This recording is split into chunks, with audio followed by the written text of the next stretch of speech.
ছোট্ট বাসার ড্রয়িং রুমে বসে আছে মেয়েটি। মাথায় শুধু ওড়না দিয়ে ঘোমটা দেওয়া, একটা সালোয়ার আর একটা ফ্রক শুধু গায়ে জড়ানো। নাতাশা একটু আগে খেয়াল করেছে ফ্রকের পেছনে সেলাই করা। সে তার ক্ষুদ্র মস্তিষ্কে এই কথাটা বুঝে নিতে পারছে না যে নতুন বউ কেন এরকম পোশাক পরেছে। নতুন বউ তো পরবে শাড়ি, তাও পরেছে একটা ছেঁড়া ফ্রক। তার বাবা নিজের ঘরে গিয়ে মাথা নিচু করে বসে আছে, আর মা নতুন বউ হয়ে আসা মেয়েটাকে সামনে বকে চলেছে আর নিজের ভাগ্যের জন্য বিলাপ করছে। বড় ভাইয়া মেয়েটাকে তাদের বাড়িতে পৌঁছে দিয়েই কই যেন হাওয়া হয়ে গেছে। যাওয়ার সময় বলে গিয়েছে, ওকে আমি আজ বিয়ে করেছি, নিজের ইচ্ছেতে করিনি, বাধ্য হয়ে করেছি। একটু সময় অপেক্ষা করো, আমি একটা কাজ সেরেই আসছি। ভাইয়া একটু পরে আসছি বললেও ঘন্টাখানেক হয়ে গেলেও তার আসার কোনো লক্ষণ দেখা যাচ্ছে না। এর মধ্যে নাতাশার ছোট ভাই নাবিল নিজেদের বাড়িতে এসে উপস্থিত হয়। মূলত মাই তাকে ফোন করে ডেকে পাঠিয়েছে। নিজেদের এলাকায় ঢোকার পর লোকের মুখের কানাঘুষা বুঝতে পেরেছে মা যা বলেছে সেটাই সত্যি, কিন্তু নিজের চোখে না দেখলে যেন বিশ্বাস হচ্ছিল না তার। তার এত ভালো ভাইয়া যে কিনা তার আদর্শ, তার মায়ের সবচেয়ে বড় ছেলে, সে একটা মেয়েকে বিয়ে করে ঘরে তুলেছে। নিজের ছোট ছেলেকে দেখে নাতাশার মা তার কাছে ছুটে গিয়ে বলে, দেখ দেখ বাপ, কামটা করছে কি পোলাটা? এই মায়াটা আমার পোলার মাথা খাইছে। তাইলে আমারও তো ভালো পোলা নাকি ওই মায়ের মতো মায়ের ঘরের বউ করে? নাবিল প্রথমে কিছু বলতে না পারলেও মায়ের ঘ্যান ঘ্যান সহ্য করতে না পেরে বলে, মা থামো তো, ওনাকে কি জিজ্ঞাসা করছো কিছু? ভাইয়া তো কিছু বলেছে? এতক্ষণে মুখ খুলে নাতাশা বলে, ভাইয়া বলেছে মেয়েটাকে বাধ্য হয়ে বিয়ে করেছে। হ, আমার পোলা তাই কইয়া গেছে। নিশ্চয়ই এই মায়া আমার পোলারে ফান্দে ফেলায় বিয়া করছে। এখন কি ভালো সাজার ভাব ধরতেছে। এরপর মেয়েটাকে ধমক দিয়ে বলে, এই মায়া, কান্তাসু কি আর লাগি? কান্না থামাও, নাটকবাজ মেয়ে। নাবিলের নিজেকে কেমন পাগল পাগল লাগছে। মেয়েটাকে কিছু বলতে চেয়েও বলতে পারছে না সে। হাজার হোক মেয়েটা এখন তার বড় ভাইয়ের বউ। আজকের করা তাদের এই ব্যবহার মেয়েটা সারা জীবন মনে থাকবে। সে তার ভাইকে চেনে, ভাই যেহেতু মেয়েটাকে বিয়ে করেছে, সারা জীবন তার দায়িত্ব পালন করবে। মেয়েটা তো সম্পর্কে তার ভাবি, বড় ভাবি। তার উপর মেয়েটা তার থেকে বড় হবে, তাকে তো আর মায়ের মতো ধমকানো যায় না। কিন্তু এই ভাইয়া না থাকাটাই হয়েছে সবচেয়ে বড় সমস্যা। ভাইয়া থাকলে হয়তো তাকে জিজ্ঞেস করা যেত এই মেয়েটাকে সাথে তার কত বছরের প্রেম, যে হুট করেই তাকে বিয়ে করে ফেললো। মা মেয়েটাকে অনেক বকাবকি করছে, মেয়েটা কান্না করছে, ভয়ে নাকি লজ্জায় কান্না করছে, সেটা নাবিল বুঝতে পারছে না। কিন্তু মেয়েটাকে তার কোনো কিছু বলা উচিত না নিশ্চয়। সে শুধু একটা কাজই পারে এখন, সেটা হচ্ছে মাকে থামানো। মা কি ভাষায় না কথা বলছে মেয়েটার সাথে, কিন্তু মায়ের মুখের ভাষা তো এত খারাপ না। মা শুদ্ধ বাংলায় কথা বলতে পারে। যদি এখন মা যে ভাষায় কথা বলছে সেটাই তার মাতৃভাষা, মানে জন্মের পর মা তার মায়ের কাছে থেকে এই ভাষায় শিখেছে। আর শুদ্ধ ভাষাটা শিখেছে বিয়ের পর। যদিও সেটা নাবিলের স্কুলের মাস্টার বাবার অনেক দিনের অক্লান্ত পরিশ্রমের ফল, কিন্তু মা খুব বেশি রেগে গেলেই এই ভাষা ব্যবহার করে। এই ভাষার যেমন অপকারিতা আছে তেমনই উপকারিতাও আছে। অনেক শিক্ষিত ভদ্র দুশ্মনকে বিদায় করতে মায়ের এই ভাষাই যথেষ্ট। কিন্তু নাবিলের আজ মনের মায়ের এই ভাষা মোটেও ভালো লাগছে না। মেয়েটার সামনে মাথা কাটা যাচ্ছে তার। চেনা নাই জানা নাই বাইরের একটা মেয়ের সামনে এইভাবে কথা বলছে। আবার অনেক মানুষ বাইরে থেকে উকি মেরে কাহিনীও দেখছে। মেয়েটাকে যে কিছু একটা জিজ্ঞেস করবে সেটা করার সুযোগও পাচ্ছে না। কিছু কি বলবে সে? বলা কি উচিত হবে? যদি কিছু মনে করে, নাবিলের হঠাৎ মনে হয় এই মেয়েটা একদিন তাদের পুরো পরিবারের দায়িত্ব নিজের হাতে পালন করবে, যেভাবে মা করে। হয়তো এই মেয়ের মাধ্যমেই সে ভাইজি ভাইপো পাবে। কোনো এক অলস দুপুরে সে যখন বাড়ির সামনে আম গাছের নিচে বসে থাকবে, তখন হয়তো মেয়েটি তার ভাইজি বা ভাইপোকে আম গাছের নিচে নিয়ে এসে গোসল করিয়ে তার পায়ের উপরে শুইয়ে দিয়ে তেল মালিশ করতে করতে বলবে, বুঝলি রে মা, যখন এই বাড়িতে বউ হয়ে এলাম, তোর দাদির কি তেজ, সে তেজ দেখে আমি তো কেঁদে কেটে অস্থির। আর তোর কাকা, সেও কি কম যায় নাকি? মায়ের মতোই আমাকে এটা সেটা জিজ্ঞেস করতে করতে অস্থির করে তুললো। আমি কে, কোথা থেকে এলাম, কি করি। আর আজ দেখ, তোর দাদি আমার হাতের রান্না ছাড়া কোনো খাবার মুখেও দিতে পারে না। আর তোর কাকা তো এখনো বাচ্চা, উল্টো করে প্যান্ট পরে ঘর থেকে বের হয়। আমি না বলে দিলে কি ওনার মান-ইজ্জত থাকতো? হ্যাঁ রে, তুই কোনো কথা বলছিস না কেন? তোকে দেখলাম বিচার করার জন্য, আর তুই খাম্বার মতো দাঁড়িয়ে আছিস। মায়ের ডাকে বাস্তবে ফিরে এলো সে। এতক্ষণ কি সব আবল তাবল ভাবছিল সে, কিন্তু আবল তাবল হলেও এমনটা তো হতেও পারে না। বাবা, সে শান্তিপ্রিয় মানুষ, মায়ের দিকে দেখতে হবে, এই মেয়ের দিকেও দেখতে হবে। কিন্তু মা এটা কি বললো এখন? বিচার করতে তাকে ডাকা হয়েছে? সে তো মায়ের কাছে সকালবেলায়ও দুগ্ধপোষ্য শিশু ছিল, আর এখন বিচারক? হায় আল্লাহ, এই জন্যই তুমি সেরা। সকালবেলায় ফকির রে তুই, আর আমির তুই সন্ধ্যাবেলা। নিজেকে এখন অনেক বড় কিছু একটা মনে হচ্ছে তার। বোনের দিকে একটা ভাব নিয়ে তাকালো সে, কিন্তু পিঠাপিঠি ভাই বোন হওয়ায় বোন তাকে মুখ ভেঙচি দিয়ে নাক ছিটকালো। তাতে নাবিলের কিছুই যায় বা আসে না। ইন্টার ফার্স্ট ইয়ারে পড়ুয়া নাবিলকে মা যতটুকু সম্মান দিয়েছে সেতটুকুই তার জন্য যথেষ্ট। কিন্তু যেহেতু মা তাকে বিচারকের আসনে বসিয়েছেন, তাই কিছু কথা হলেও তাকে বলা উচিত। নাবিল মনে মনে ঠিক করে নেয়, আপনি সম্বোধন করেই বলবে। একবার মেয়েটার দিকে আর চোখে তাকিয়ে নেয় সে। মেয়েটা এখনো মাথা নিচু করে গুনগুনিয়ে কেঁদেই চলেছে। নাবিল একবার গলা খাকারি দিয়ে কিছু একটা বলতেই যাবে, কিন্তু তার আগেই সেই ঘরে প্রবেশ করে তার বাবা। বলে, হ্যালো বন্ধুরা, যদি আপনারা আমাদের চ্যানেলে নতুন হয়ে থাকেন, ভিডিওর নিচে থাকা সাবস্ক্রাইব অপশানটায় ক্লিক করে আমাদের চ্যানেলটিকে সাবস্ক্রাইব করে পাশে থাকা বেল আইকনটা অল করে দেবেন পরবর্তী পর্বগুলো দেখার জন্য। ধন্যবাদ। নাতাশা, তোমার মায়ের মুখের ভাষা সংযত করতে বলো, না হলে কিন্তু আমার চেয়ে খারাপ কেউ হবে না। বাবার কথায় মায়ের কিছুই যায় বা আসলো বলে মনে হলো না। সে একবার বাবাকে বলতে থাকে, আমার মুখের ভাষায় আপনার যত ঝামেলা, আর এই মেয়ে যে আমার সংসারের ঝামেলা হয়ে আসলো, সেটা আপনার চোখে পড়ে না? আমার এত ভালো ছেলেটা মাথাকে বাড়ি পর্যন্ত চলে এলো তার বেলায়। বাবা এবার বেশ গমগমে স্বরেই বলল, আর তোমার গুণধর পুত্র যদি এতই গুণের হয়, তাহলে ওই মেয়েকে তার মাথা চিবোতে দিল কেন? বাবার কথায় নাতাশার হাসি পায়, কিন্তু সে হাসে না। এমনিতেই তার হাসির রোগ আছে। সে অকারণেই হাসে, শুধু শুধু হাসে, পুরনো হাসির কথা মনে করে। কিন্তু এখনই সিরিয়াস টাইপ আলোচনায় হাসাটা একেবারেই বেমানান। হয়তো মা তাকে এই ঘর থেকেই বের করে দেবে। অনেক কষ্টে হাসি চেপে রেখেছে সে। বাবা এবার নতুন বউ হয়ে আসা মেয়েটার দিকে ফিরে বলে, আম্মা, আমার স্ত্রীর কথায় মনে কিছু করিও না। তার তোমার সাথে এমন ব্যবহার করা উচিত হয়নি, কিন্তু তার জায়গায় অন্য কেউ থাকলেও এমনটাই করতো। মেয়েটা কান্না থামিয়ে বাবার কথা শুনে মাথা নিচু করেই থাকে।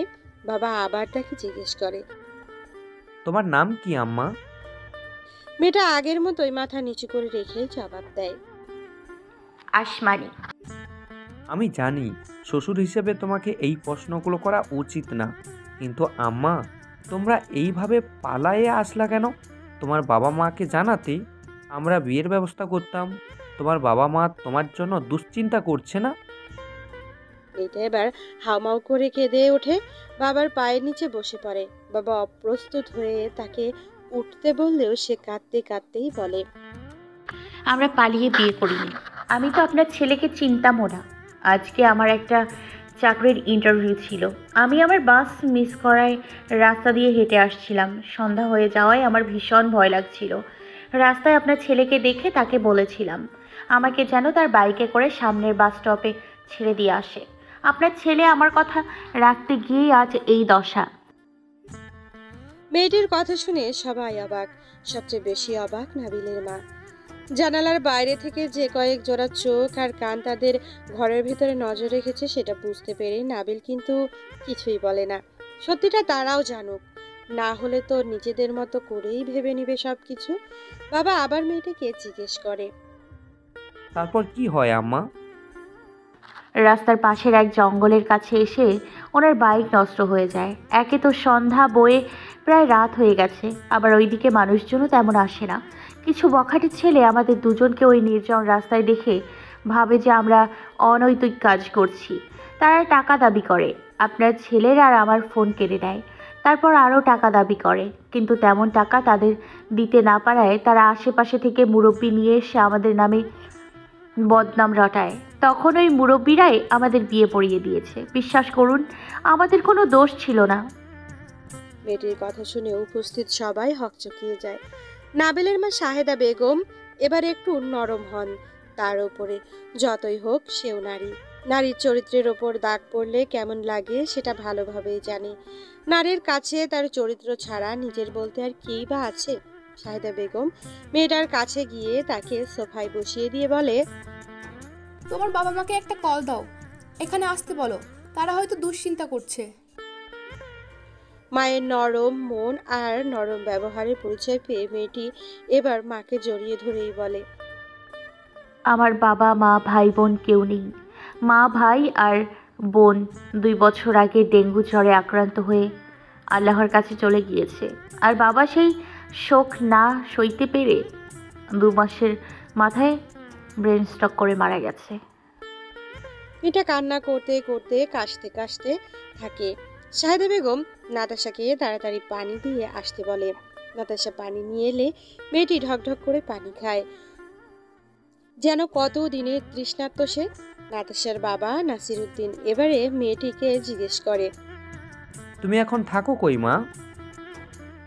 আমি মেসে থাকি, টিউশনি করে নিজের খরচ চালাই।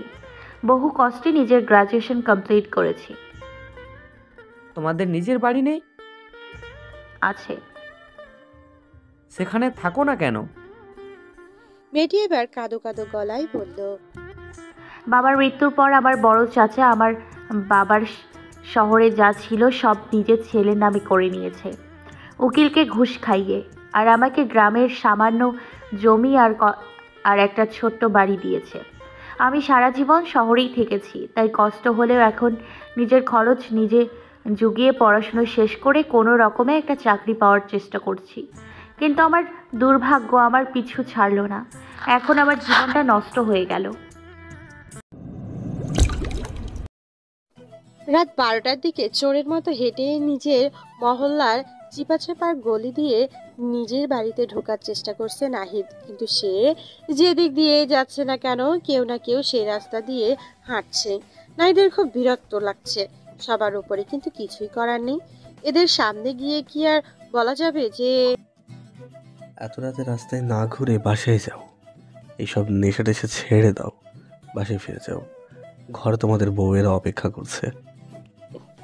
তখন তো তারাও নাহিদকে উল্টো বলবে, আমরা তো পুরান বউ রাইখা নেশা করতে আসছি, তুমি মেয়ে আজকা বিয়া কইরা এত রাতে বাইরে বাইরে ঘুরতেছো কেন? তখন কি বলবে নাহিদ? কিছু তো বলার মতো নেই। আবার যদি উল্টো পাল্টা কিছু বলে বসে যাতে তাকে লজ্জা পেতে হয়। তাই নাহিদ কোনো কথা না বলে কারো পায়ের আওয়াজ পেলে চুপটি করে দাঁড়িয়ে পড়ে। তার বাড়িতে ফিরে যেতে ইচ্ছে করছে না বললে ভুল হবে। বাড়িতে ফিরে যেতে ভয় করছে, মা না হয় বকাবকি করবে, কিন্তু বাবার সামনে কোন মুখ নিয়ে যাবে সে? বাবার শান্ত আর শীতল চোখের না বলা প্রশ্নের উত্তর সে কিভাবে দেবে? এইদিকে নাবিল ক্রমাগত কল দিয়েই যাচ্ছে।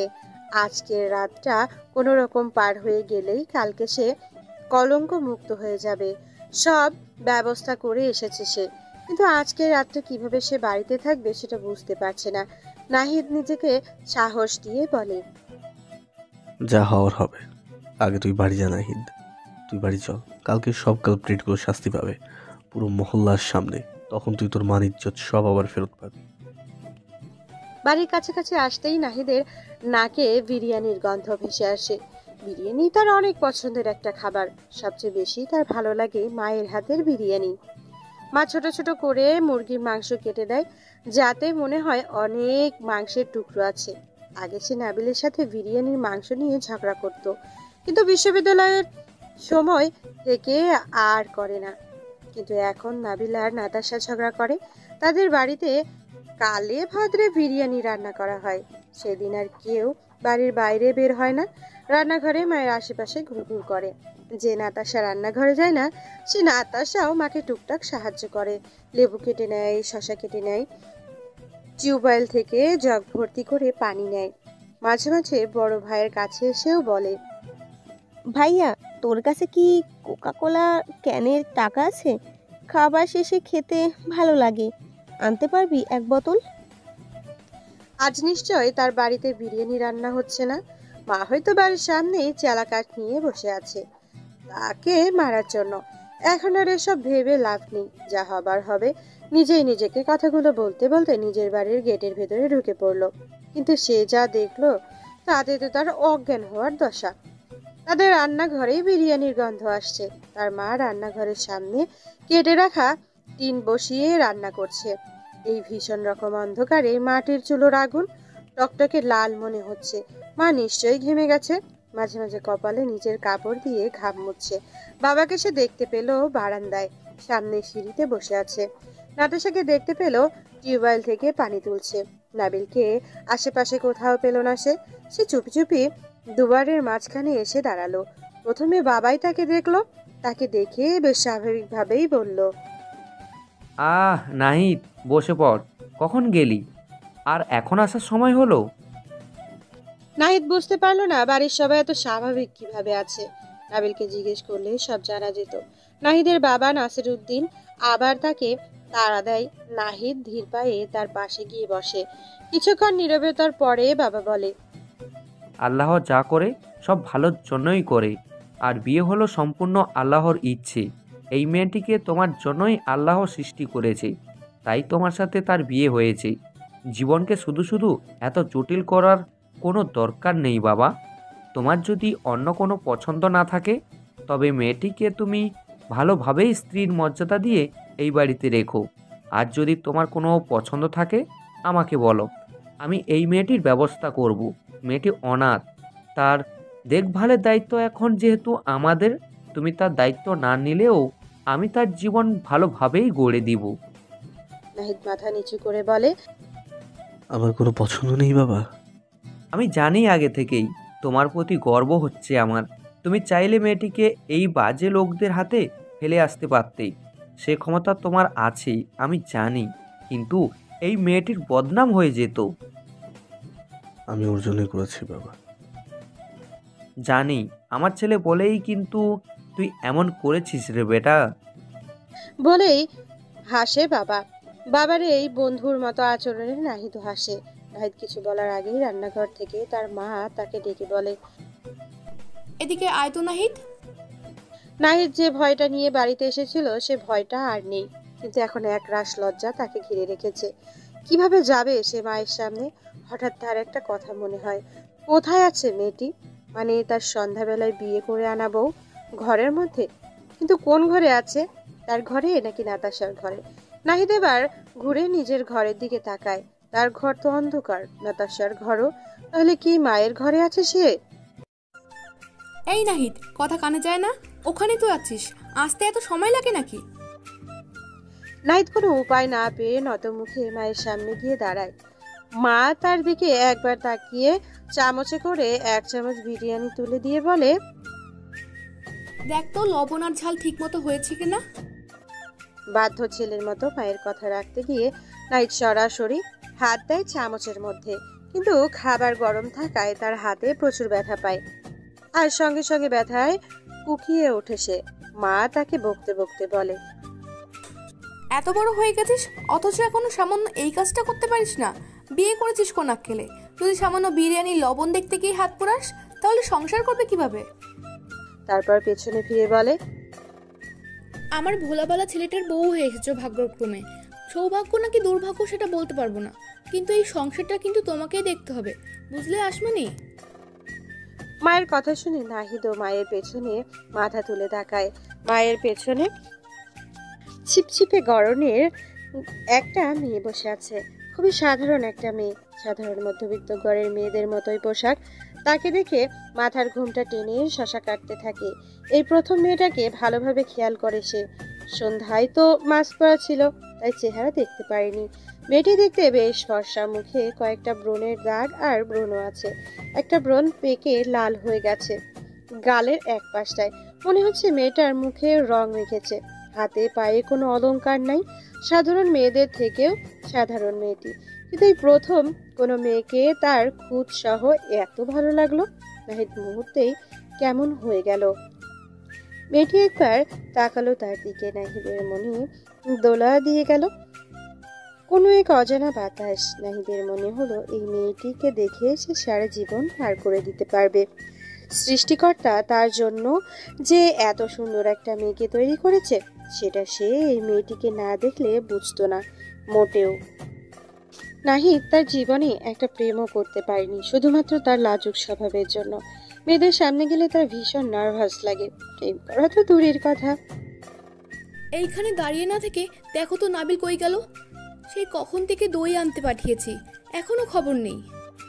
মায়ের ডাক এই স্তম্ভিত ফিরে পেয়ে সে হুড়মুড়িয়ে বেরিয়ে পড়তে পড়তে বলে, হ্যাঁ হ্যাঁ, যাচ্ছি যাচ্ছি।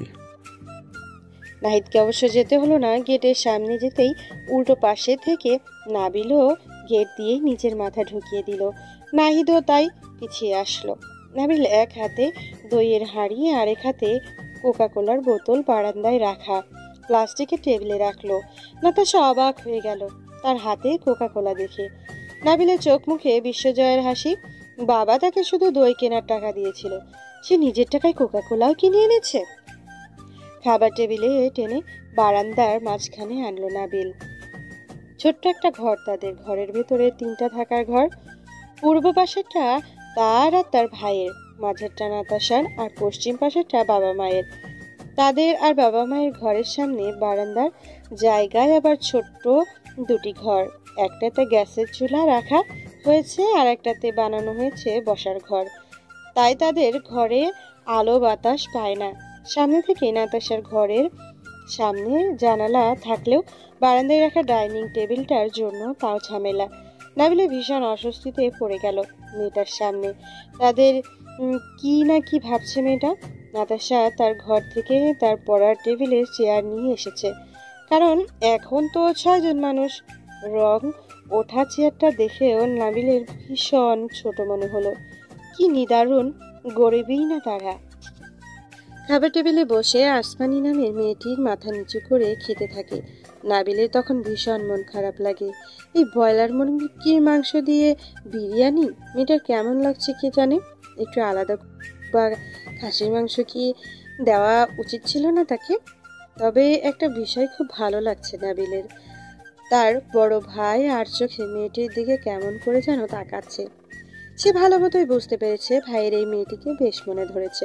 নাসিরুদ্দিন সাহেব বলে, আসমানি মা, আজ প্রথম দিন এলে, ভালো কিছু খাওয়াতে পারলাম না তোমাকে। মনে কিছু করিও না মা, আসলে কোনো প্রস্তুতি ছাড়া বোঝোই তো আমাদের।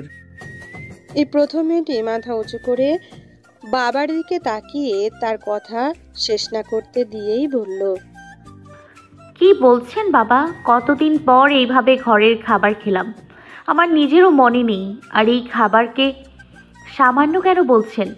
টিউশনি করিয়ে যা রোজগার করি, আগে তো পড়াশোনার পেছনে খরচ হতো, এখন তো সব চাকরির ইন্টারভিউয়ের জন্য অ্যাপ্লিকেশন আর পরীক্ষা দিতে যাওয়ার গাড়ি ভাড়াতেই যায়। এরকম খাবারও যে শেষ কবে খেয়েছি ভুলে গিয়েছি। আগে আমার মা রান্না করতো এমন করে, আমরা 3 ভাই বোন কাড়াকাড়ি করে খেতাম। কারোর প্লেটে একটু মাংস বেশি গেলে বাবার কাছে মায়ের দ্বিচারিতার জন্য বিচার দিতাম। এখন আর কেউ নেই আমার, না বাবা, না মা, না ভাই, না বোন। চাইলেও আর কাউকে ফিরে পাবো না। ফিরে পেলে খোদার নামে শপথ করে বলছি, আমার ভাগেরটা আমার ভাই বোনদের দিয়ে দিব। মেয়েটির কথা শুনে বাবা মাথা নিচু করে ফেললো। মা নিজের খাবার ফেলে উঠে বসে। মেয়েটির মাথায় হাত বুলিয়ে দিয়ে আরেকটু খাবার তার প্লেটে তুলে দিয়ে বলে, এইটা তোর সংসার বুঝলি, আর আমরা তোর পরিবার।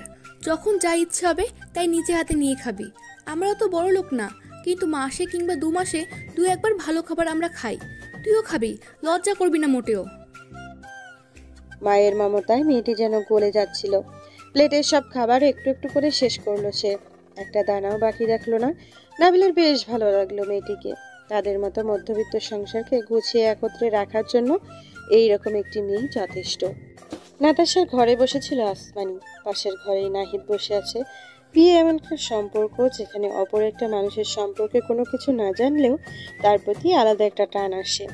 এই মুহূর্তেই নাহিদ আর আসমানির মনের অবস্থাও এক। কেন যেন তারা একে অপরের সাথে দেখা করতে চাইছে, কিন্তু কেউই মুখ ফুটে বলতে পারছে না। নাহিদ আর চোখে নাবিলের দিকে তাকাচ্ছে ও বাচ্চাদের মতো বাটিতে করে দই চেটে চেটে খাচ্ছে। আসমানির সামনে থাকায় এখন ভালোভাবে খেতেও পারেনি বলে মাঝে মধ্যে বড় ভাইয়ের দিকে তাকিয়ে কেমন হাসি দিচ্ছে। নাহিদের মেজাজ গরম হচ্ছে ওকে দেখে। যেভাবেই হোক আজ তো তার বিয়ে হয়েছে, আজই তো তার বাসর হওয়ার কথা ছিল, কিন্তু এই নাবিল তো বের হওয়ার নামই নিচ্ছে না। আর এইদিকে আসমানির দরজার দিকে বারবার তাকাচ্ছে, কখন তার শাশুড়ি ঘরে এসে তাকে ওই ঘরে যাওয়ার জন্য বলবে। আসমানি ভাবনার মাঝে ওর শাশুড়ি রুমে এসে ওর পাশে বসে বলে, আসমানি মা, তোমার শ্বশুর একজন স্কুল শিক্ষক হলেও অতটা আধুনিক না।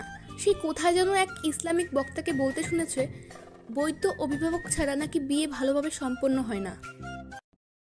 আসমানি মা, তোমার শ্বশুর একজন স্কুল শিক্ষক হলেও অতটা আধুনিক না। সে কোথায় যেন এক ইসলামিক বক্তাকে বলতে শুনেছে, বৈধ অভিভাবক ছাড়া নাকি বিয়ে ভালোভাবে সম্পন্ন হয় না। আমরা কেউই নিশ্চিত নই কথাটার ব্যাপারে, কিন্তু এক রাতের জন্য মেনে নিতে তো কোনো সমস্যা নেই। কোনো সমস্যা হবে তোমার? আসমানি মাথা নিচু করে জবাব দেয়, না মা। তাহলে কালকে তোমার বড় চাচাকে খবর দিয়ে আমরা নিয়ে আসব। সেই তো এখন তোমার অভিভাবক। কালকে নতুন করে আবার পুরো মহল্লার সামনে তোমাদের বিয়ে হবে। এই বাজে ছেলের বিচারও হবে। সত্যি? হ্যাঁ। আসমানির চোখে আনন্দে পানি চলে আসে। ওর শাশুড়ি ওকে রেখে নাহিদের রুমে গিয়ে ওকেও কথাগুলো জানায়।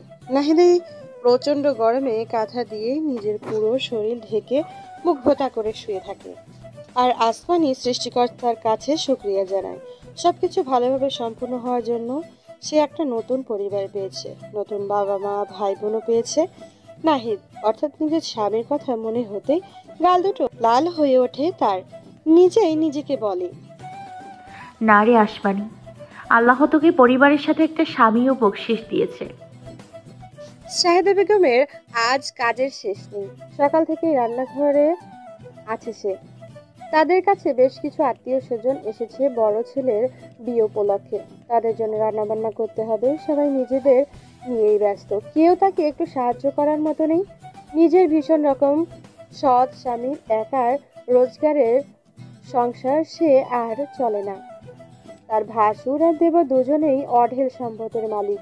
দুটো বাড়ির পরেই তারপর তাদের দুজনের বিল্ডিং আছে, অথচ তার স্বামী সততার জন্য তেমন কিছুই করতে পারেনি। একদিকে তার অবসর নেওয়ার সময় এসে গেছে, আরেকদিকে তার বড় ছেলে এখনো চাকরি পাচ্ছে না। পড়াশোনা শেষ করেছে আরো 4 বছর আগে। এই দুর্লভ মূল্যের বাজারে একার রোজগারে আর সংসার চালানো সম্ভব হচ্ছে না। ছেলেটাকেই বা আর কি বলবে, ঘুষ ছাড়া যে ইদানিং চাকরি পুরো সোনার হরিণের মতো, সেটা তো তার মতো মূর্খ মানুষও বোঝে। আসমানিকে জিজ্ঞেস করেছিলে ওর চাচার কথা, আছেন উনি? হ্যাঁ, বলেছো তো আসছে। ওকে শুনলাম অনেক বকাবকি করছে। মেয়েটা কান্নাকাটি করলো অনেক। মা বাপ মরা মেয়ে, এতিমের সাথে এ কেমন দুর্ব্যবহার? সবই হচ্ছে মানুষের বিবেক, বুঝলে? হুম। নাহিদ কই? সকাল থেকে দেখছি না যে ওকে। বন্ধুদের নিয়ে ওই ছেলেগুলোকে আনতে গেছে। ও, আমার নিজেকে অনেক ছোট ছোট লাগছে গো। কেন? বাড়ির বড় ছেলের বিয়ে দিচ্ছি, কোনো আনন্দ অনুষ্ঠান নেই। কত গণমান্য মানুষ আসবে, তাদের শুধু চা মিষ্টি খাইয়ে বিদায় করব, ভাবতেই খারাপ লাগছে। স্বামীর ডাকে সামনে না তাকিয়ে খিচুড়ি নাড়তে নাড়তে বলে, আমাদের সেই সাধ্য কোথায়? আর আমার জমানো যা আছে সেটুকু দিয়ে ছেলের ভবিষ্যৎ গড়ে দিব। এত আচার অনুষ্ঠান করে পাপ কামানোর কি দরকার? আর আজকের ব্যাপারটা খারাপ লাগলেও কিছু করার নেই, অনেক মানুষ আসবে তামাশা দেখতে, আশেপাশের মহল্লা থেকেও মানুষ আসবে। কতজনকে খেতে দিতে পারবো আমরা বলো তো? হ্যাঁ, তা তো ঠিকই। নাসিরুদ্দিন সাহেব একটা ছোট্ট নিঃশ্বাস ফেলে, তারপর বলে, নাবিল এতক্ষণ যার আশায় বসেছিল অবশেষে সে এসেছে, সাথে এসেছে অনেক দামি দামি মিষ্টি আর সন্দেশ। এইবার সে তাদের জন্য কোনো উপহার না আনলেও তার বড় ভাই আর ভাবির জন্য উপহার এনেছে। নাবিল মাঝে মধ্যে বুঝতে পারে না তার বড় ফুপা ঠিক কতটা বড় লোক, যে বিয়ের কথা শুনেই পুরো এক সেট সোনার গয়না পাঠিয়ে দিয়েছে ফুপির হাতে। মা আনন্দে বারবার চোখ মুছে। নাবিল ভালো করে জানে তাদের মধ্যবিত্ত সংসারে আগামী 1 বছরে চাইলেও তার ভাবিকে এত দামি গয়না গড়িয়ে দিতে পারবে না, কিন্তু যে এত কিছু নিয়ে এসেছে সে সম্পূর্ণ নির্বিকার। এইসব যেন কোনো বিষয়ই না তার কাছে। সে এসেই মায়ের সাথে রান্নাঘরে ঢুকে গেছে, অথচ তার বাকি ফুপি আর মামা মামি কিছু ফলমূল আর চিপসের প্যাকেট এনেই নিজেদের ফ্যানের নিচে শুইয়ে বসিয়ে রেখেছে। হঠাৎ গেটের কাছে নজর পড়তে তার পিলে চমকে ওঠে। গতকাল রাত থেকে একবারও এই আসন্ন বিপদের কথা মনে পড়েনি তার। এখন কি হবে? নুসাইবা এসে কি আসমানি ভাবির সাথে ঝগড়া শুরু করে দেবে? এই মেয়েটা যে কিশোরী বেলা থেকেই তার ভাইয়ের কাছে নিজের মন দিয়ে বসে আছে, কিন্তু তার বোকা ভাই যে সেই সব বুঝেও না বোঝার ভান করে বসে থাকে। নাবিল যেরকমটা ভেবেছিল হলো ঠিক তার উল্টো। নুসাইবা নামে তার একমাত্র খালাতো বোনটি প্রথমে এসে তার খালার সাথে দেখা করে ঘরের সামনে দাঁড়িয়ে থাকা নাবিলকে সম্পূর্ণ উপেক্ষা করে নাতাশার ঘরে ঢুকে গেল।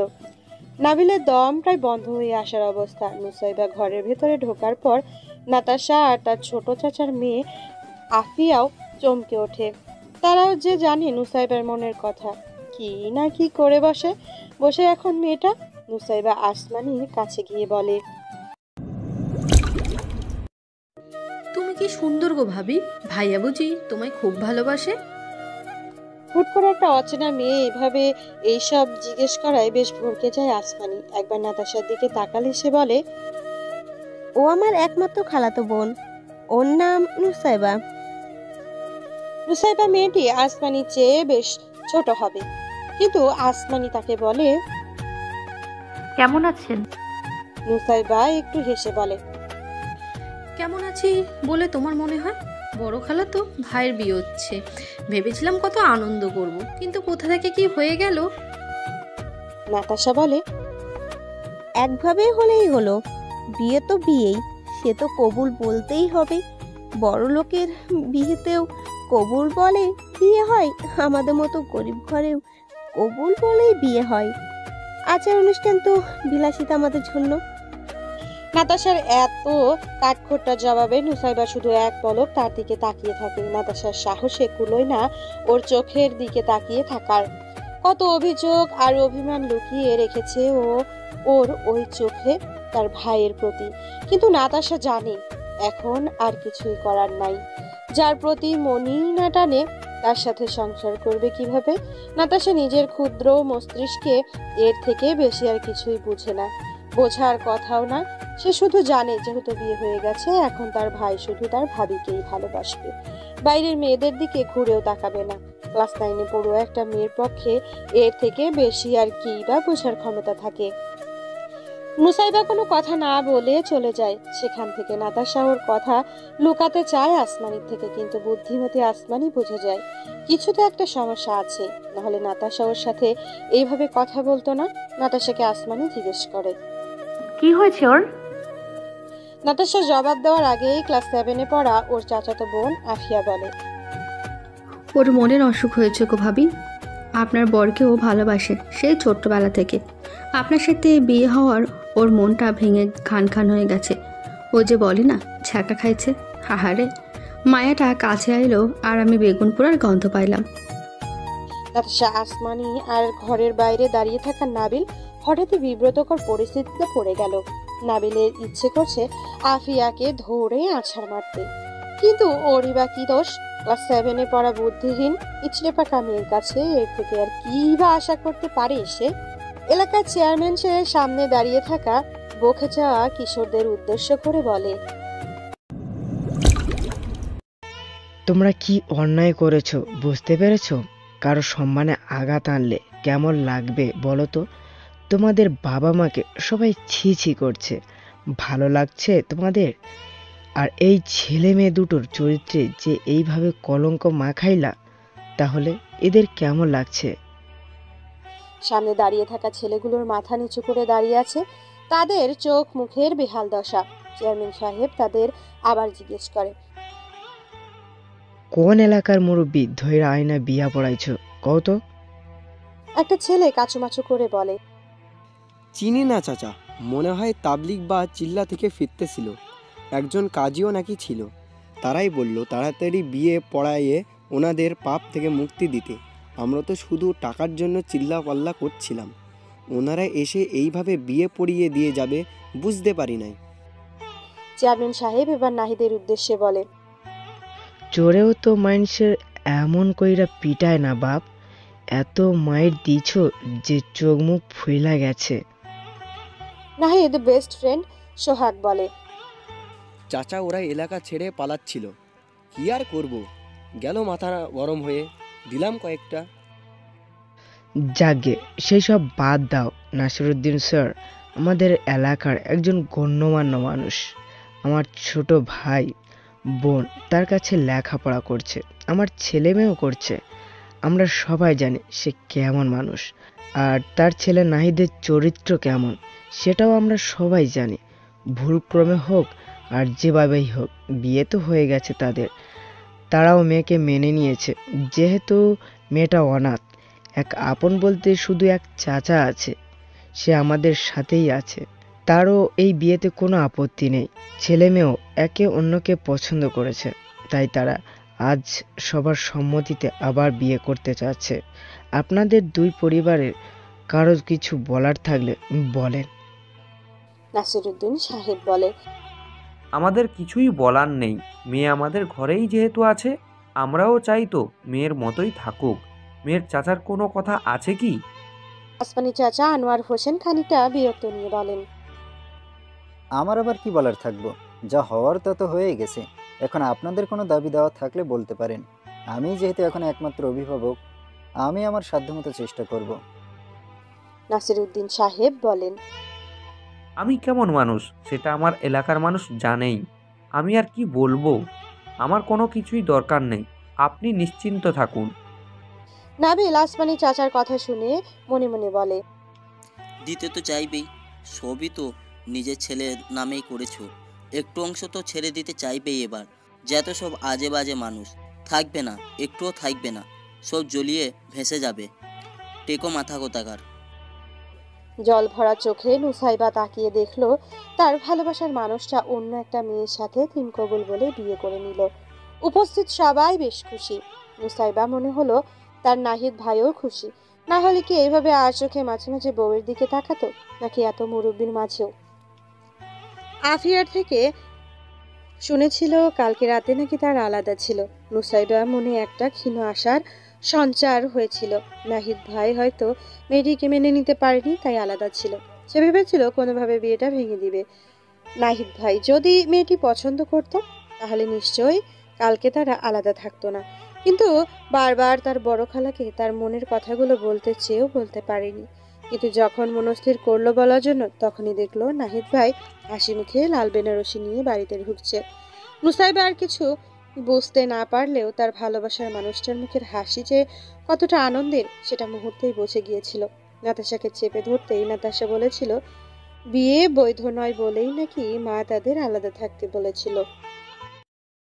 নুসাইবা ঘর ছেড়ে বের হয়ে আসে, কথাগুলো শুনে বিয়ে হয়ে গেছে, তার ভালোবাসার মানুষটাকে পাওয়ার আর কোনো সম্ভাবনা নেই, সে এখন অন্য কারো। এতক্ষণ নুসাইবা নিজের চোখের পানি আটকে রাখতে পারলেও এখন আর পারে না।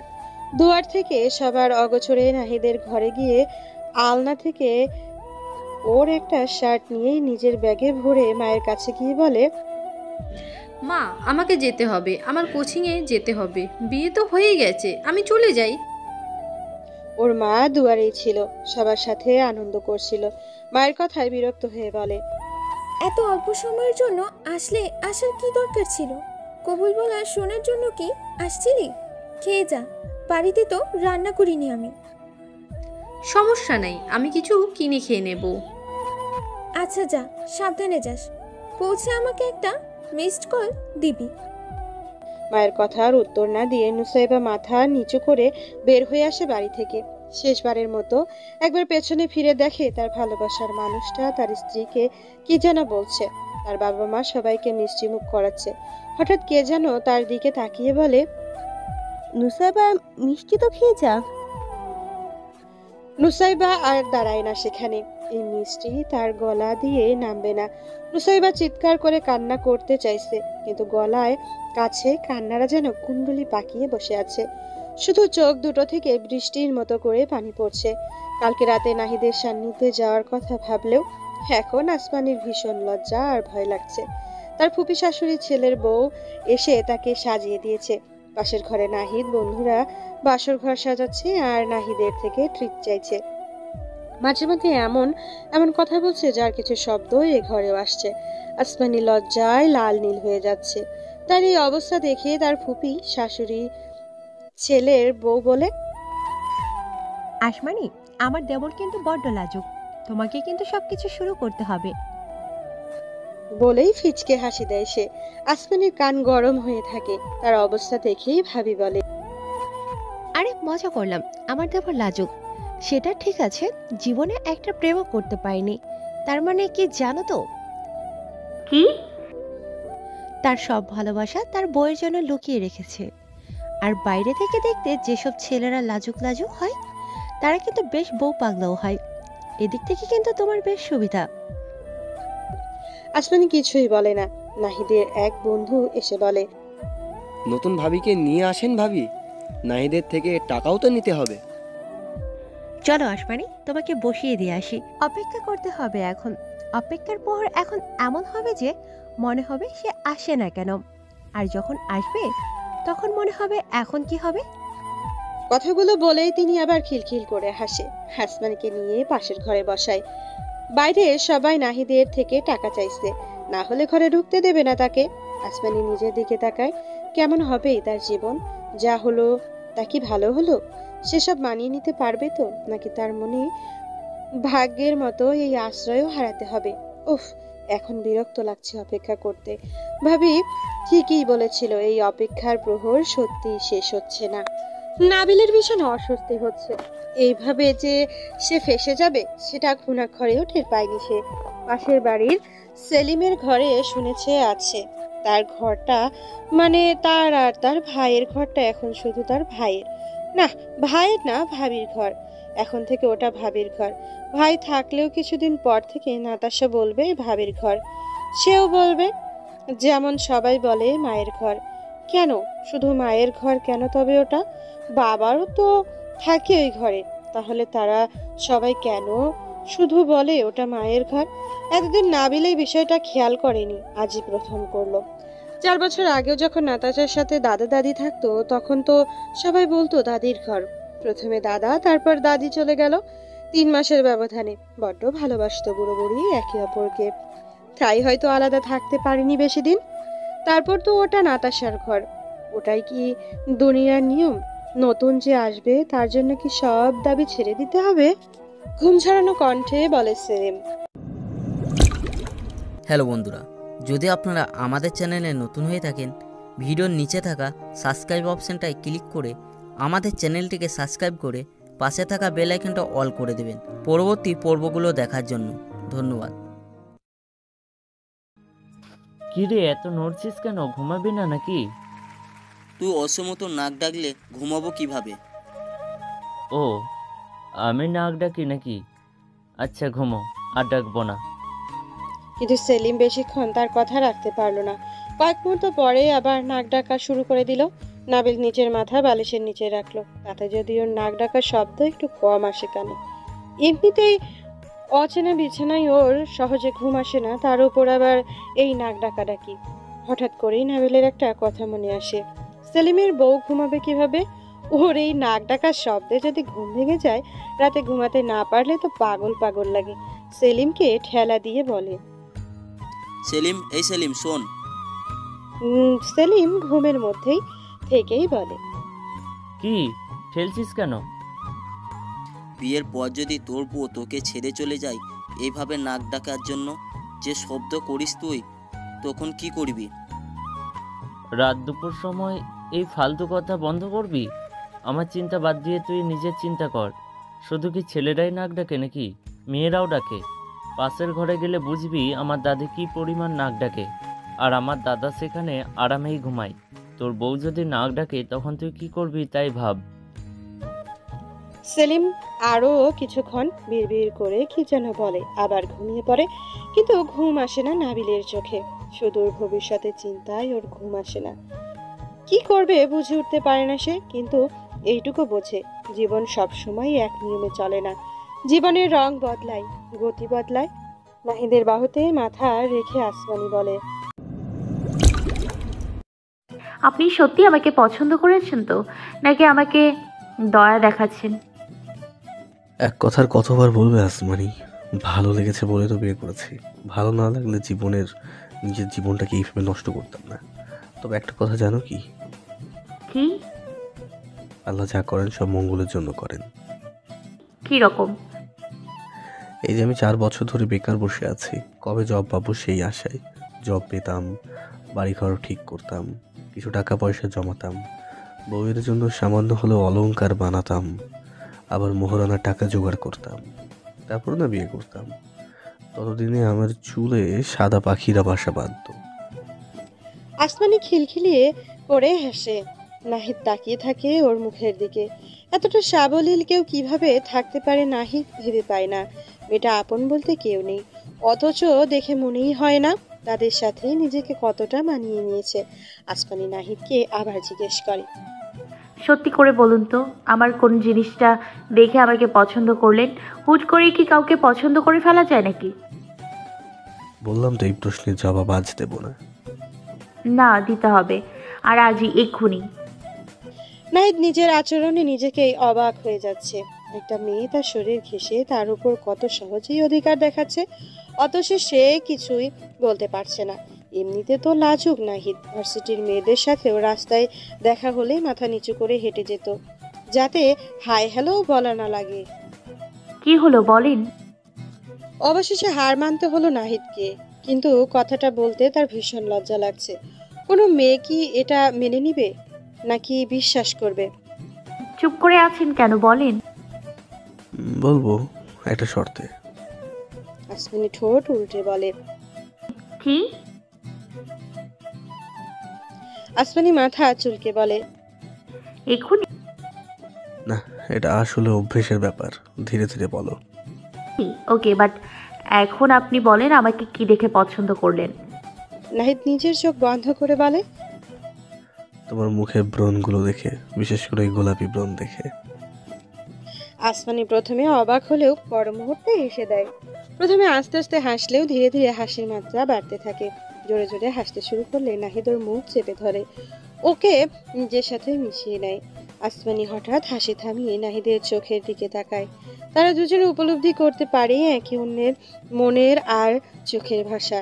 নাহিদ ওর মুখ থেকে হাত সরিয়ে চুমু খায় ওর সেই গোলাপি রঙের ব্রণের ওপর। আসমানির চোখে পানি চলে আসে। সে বুঝে যায় তার স্বামী মিথ্যে কথা বলছে না, সে তাকে ভালোবেসেছে। তার খুদ দেখেই নাহিদ আসমানির চোখের পানি মুছে দিয়ে বলে, ভালোবাসি। আমার অভ্যাস আছে মশাই। হোস্টেলে আমি সকালেই গোসল করতাম, দিনে তো সিরিয়ালই পাওয়া যেত না। এখানেও সকালে গোসল করতে হবে। হ্যাঁ, তা তো অবশ্যই। বলে চোখ টিপ দেয় নাহিদ। আসমানি লজ্জা পেয়ে বলে, বজ্জাত লোক। ভুল কিছু কি বলেছে? না, তবে আরেকটা ব্যাপারও আছে। কি? আসমানি একটু ইতস্তত করে বলে, আপনাদের বাড়ির দুই পাশে বিল্ডিং। দিনে গোসল করলে ওপর থেকে দেখা যাবে। টিউবওয়েলের চারপাশে তো বেড়াও নেই।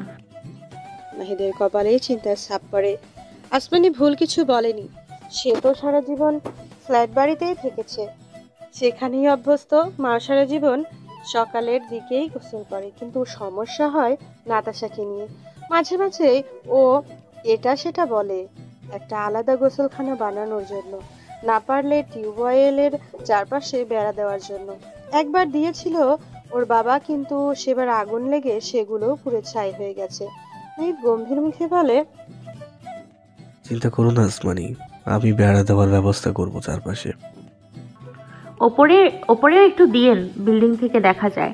আমাদের হোস্টেলের পাশে এরকম কয়েকটা বাড়ি ছিল, ওপর থেকে দেখা যেত। দেখছি আমি ব্যাপারটা। নাবিলের পড়ার টেবিলটা তোর ঘর থেকে বসার ঘরে এনে রাখ নাহিদ, আর একটা সোফা ওর টেবিলের জায়গায় রাখ। কেন বাবা? বুঝিস না কেন? পরের বাড়ি কতদিন থাকবি? আর আসমানি আর তোর জন্যও তো আলাদা ঘর লাগবে। এখন এক ঘরে থাকবো নাকি সবাই? হ্যাঁ, ঠিকই বলেছো তুমি। দেখি আমি কি করি। ততদিন বসার ঘরেই নাহিদের থাকার ব্যবস্থা করি। বাজার থেকে একটা চারপালা চৌকি কিনে নিয়ে আসিস দুপুরে। আচ্ছা বাবা। নাকি টিউবওয়েলের চারপাশে বেড়া দেওয়া দরকার। আসমানি মা আবার বন্যাটা সব বড় হয়েছে এখন। হ্যাঁ, সে কি আর বুঝি না আমি? অত সাধ্য কই আমার, তাও দিব, চিন্তা করিস না। নাহিদ, তোর বন্ধু এসেছে, তোকে ডাকছে, বাইরে আয়। মায়ের ডাকে বাইরে বের হয়ে দেখে ওর বন্ধু রাসেল সামনে দাঁড়িয়ে আছে, মিষ্টির প্যাকেট হাতে নিয়ে। তাকে দেখে হাসি মুখে বলে, বউপে দুনিয়া ভুলে গেলি নাকি? সরি রে দোস্ত, তোকে জানাতে পারিনি কালকে। তোদের বাড়িতে তো নাবিলকে পাঠিয়েছিলাম কালকে, ও বললো তুই বাসায় নাই। হ্যাঁ, কাজে গিয়েছিলাম। তুই তো একেবারে ফোন দিয়েও জানতে পারতি। কালকে সারাদিন ফোন করেছিল, খেয়াল ছিল না। হ্যাঁ সেটাই, বউপে বন্ধু তো দূরের কথা, ফোনের কথাও ভুলে গেছিস। ফোনটা কালকে হাতের কাছে থাকলে এতক্ষণে বাড়িতে আর একটা বিয়ের বাজার বসাতে হতো। বাবা মার সামনে এইভাবে বলায় নাহিদ বেশ লজ্জা পেল।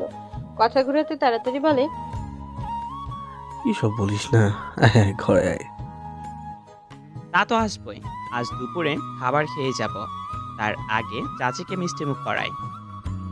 রাসেল নাহিদকে মায়ের কাছে নিয়ে একটা মিষ্টি খাইয়ে বলে, আমার জন্য দোয়া করবেন চাচি, আমি চাকরিটা পাইছি। নাহিদ তো মিষ্টি খাওয়াবে না, ওটা আমি খাওয়াই। বলে আর একটা মিষ্টি মুখে দিয়ে দেয় নাহিদের মায়ের। নাহিদে বা কারোরই বুঝতে বাকি থাকে না রাসেল কি কথা বলছে। সে তাড়াতাড়ি ঘরে গিয়ে ফোন হাতে নিয়ে মেসেজ অপশনে গিয়ে দেখে সত্যি তার চাকরি কনফার্ম হয়েছে। নাহিদের যেন বিশ্বাস হয় না, তার হাত পা থরথর করে কাঁপতে থাকে। আসমানি তাকে এইভাবে দাঁড়িয়ে থাকতে দেখে বলে, কি হয়েছে আপনার? এভাবে দাঁড়িয়ে আছেন কেন? খারাপ লাগছে? নাহিদ কিছু না বলে আসমানিকে জড়িয়ে ধরে বলে, তোমার সব দায়িত্ব আর শখ আহ্লাদ এখন পূরণ করব আমি, কথা দিচ্ছি। নাহিদ বের হয়ে বাবা মায়ের পা ছুঁয়ে সালাম করে। রাসেল বলে, চাচি আজ কিন্তু পোলাও মাংস খেয়ে তারপর বাড়ি যাব। নাহিদ তো এখন অফিসের স্যার, 60,000 টাকা মাসিক বেতন। হ্যাঁ হ্যাঁ, খেয়েই যাবি তুই। শাহেদা বেগম নিজের চোখের পানি লুকাতে ঘরে যায়, দেখে তার স্বামী বিছানায় বসে আছে। তবে তার কাছে গিয়ে বলে, অবশেষে ছেলেটা চাকরি পেল, আমাদের দিন এবার ফিরবে বলো, একটু সুখের মুখ দেখবো তাই না? আল্লাহর কাছে চাও। আসমানি আমার ঘরে আসলো, আর এত বড় খুশির খবর, মেয়েটা সৌভাগ্য নিয়ে আসছে আমাদের ঘরে। আর ওই দিন আমি কত বাজে কথাই না শুনাইলাম ওরে। নাহিদের বাবা জানে ওনার স্ত্রী এমন ধারণা ভুল, তারপরেও সে তার ভুলটা ভাঙিয়ে দেয় না। ভাবুক না, একটু ভুল, তাতে যদি সম্পর্ক ভালো থাকে তাহলে ক্ষতি কি? নাহিদের বড় চাচা মেয়ে রোজিনা এসেছে আসমানিকে দেখতে। মেয়েটার দিকে আসমানি তাকিয়েই আছে। কি সুন্দর দেখতে একটা মেয়ে, একেবারে পরীর মতন। শরীরের অলংকারগুলো যেন তার সৌন্দর্য আরো ফুটিয়ে তুলেছে। কিন্তু মেয়েটার মুখে যেন হাসি নেই, কেমন একটা বিষাদের ছাপ। এই আচরণ আসমানি ভালোভাবেই বোঝে। তার পরিবার যখন আল্লাহর কাছে চলে গেছে তখন সে এইভাবেই থাকতো। সবাই বলতো পরীর মতো মেয়েটার মনটা কি খারাপ। এখন আর আসমানি দেখতে পরীর মতো নেই। এত পরিশ্রমের কাজ করে, ভালো খাবার না খাবার ফলে তাকে দেখতে আর আগের মতো লাগে না। কেমন শুকিয়ে গেছে, মুখেও অনেক ব্রণ হয়েছে। আমার ভাইয়াকে ভালো লেগেছে তো ভাবি? হঠাৎ এমন প্রশ্নে আসমানি বেশ লজ্জা পেয়ে মুচকি হাসে মাথা নিচু করে রাখে। আমরা কিন্তু প্রায় সমবয়সী। ও আমার চেয়ে কয়েকদিনের ছোট। ভাই বোনদের মধ্যে সবচেয়ে বেশি আমি ওকে চিনি। আমি ছাড়া ওর বাইরের মেয়েদের সাথে তেমন কোনো সাক্ষাৎ নেই। এমনকি বাকি বোনেরাও ওকে বেশ ভয় পায়। রেগে গেলে ওর মাথা ঠিক থাকে না। আপনি কালকে এলেন না যে? কালকে তো সবাই এসেছিল, কালকেই আপনার কথা শুনলাম। কি শুনেছ? আপনি কত সুন্দর, শান্তশিষ্ট আর ভালো, তাই সবাই বলল। ব্যাস এইটুকুই, আর কিছু বলেনি? আর কি বলবে? এই যে আমার ভাগ্য, 7 বছর হলো বিয়ে হয়েছে, অথচ এখনো মা ডাক শুনতে পারিনি। জীবনে পারবও না। আমার শ্বশুরবাড়ির লোক আমার স্বামীর জন্য মেয়ে খুঁজছে। বলেই একটু মুচকি হাসি দেয় সে। আসমানি বুকটা ধক করে ওঠে। হাসির মাঝেও সে এত কষ্ট, এত অভিমান লুকিয়ে থাকে, সেটা সে এই মেয়েটার হাসি দেখলেই বুঝলো। সে কি বলবে ভেবে পেল না। তখনই বাইরে থেকে শুনতে পেল তার বড় চাচা শ্বশুর বেশ রাগের স্বরেই বলছে, ওদের নাকি ভিটায় বাতি জ্বালানোর মতো কেউ নাই। তিনটা ভাই, দুইটার একটারও ছেলে নাই, শুধু ওর শ্বশুরের এক ছেলে। তা নিয়ে নাকি ওর শাশুড়ির কত অহংকার। এখন আমার মেয়ের বাচ্চা হইতেছে না, তাই তাদের ছেলে আর একটা বিয়ে করানো লাগবো। কেন? তাদের যে আগে মেয়ে হইছে, তারা আর একটা কইরা বিয়ে করে নাই কেন? ছেলের জন্য? আসমানি ঘরের ভেতর থেকেই শুনলো তার শ্বশুর বলছে। জামাই কি বলে? লোকটা আরো রাগের স্বরে বলে, ওই কাপড়ে আর কি বলবে, ও নাকি বলছে বিধবা বিয়ে করব। কত বড় বেয়াদব দেখছস? শেষমেশ বিধবা বিয়ে করব, তাও নাকি বিয়ে করবই। রোজিনা কি চায়? ওরে জিজ্ঞেস করতি। আসমানি এমন একটা পরিস্থিতিতে পড়বে ভাবতেও পারেনি। দুনিয়ার মানুষের কত ধরনের দুঃখ, তবুও তারা বেঁচে আছে। আর আসমানি তার পরিবারের মৃত্যুর পর কতবার সুইসাইড করতে চেয়েছে, তার হিসেব নেই।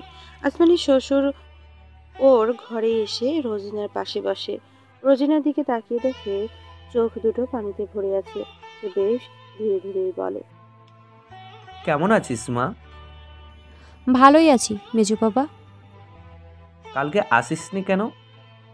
আসতে দেয়নি, সকালে রাতে এসেছি। জামাই কই আমাদের? কালকেই চলে গেছে। বেশ কিছুক্ষণ দুজনই নীরব থাকার পর নাসিরউদ্দিন সাহেব বললেন, তুমি কি চাও মা? জানি না মেজো বাবা। তুমিও কি তোমার বাবার মতো তোমার স্বামীকে খারাপ ভাবো? আমার ভাবনায় আর কিছু যায় বা আসে না। সে কি কখনো তোমার সাথে খারাপ ব্যবহার করেছে? না। কখনো মেরেছে?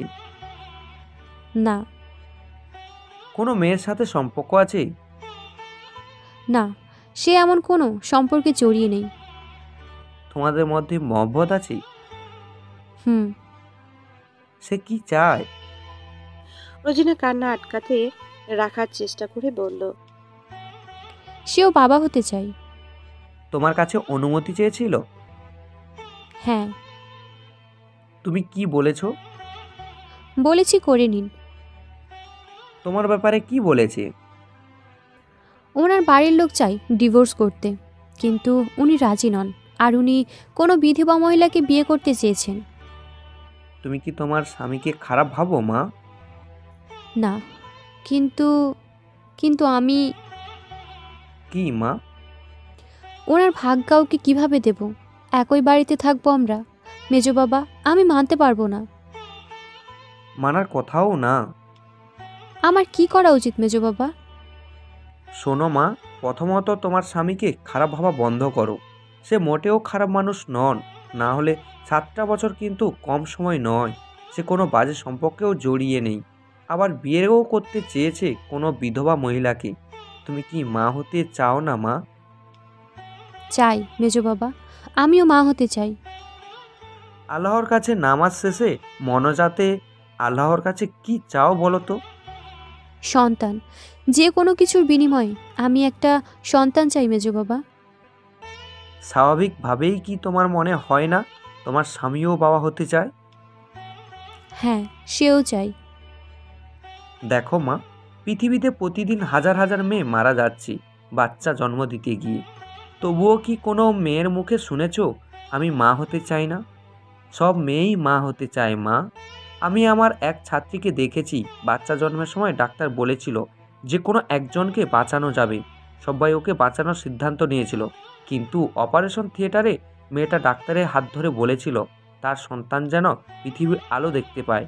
নিজের জীবনের বিনিময়ে সে তার সন্তানকে বাঁচিয়ে দিয়ে গেছে। আমাদের বাংলাদেশে কত বৃদ্ধাশ্রম রয়েছে, সবাই আতঙ্কে থাকে, হয়তোবা তাদের সন্তান বড় হয়ে তাদের সেখানে রেখে আসবে।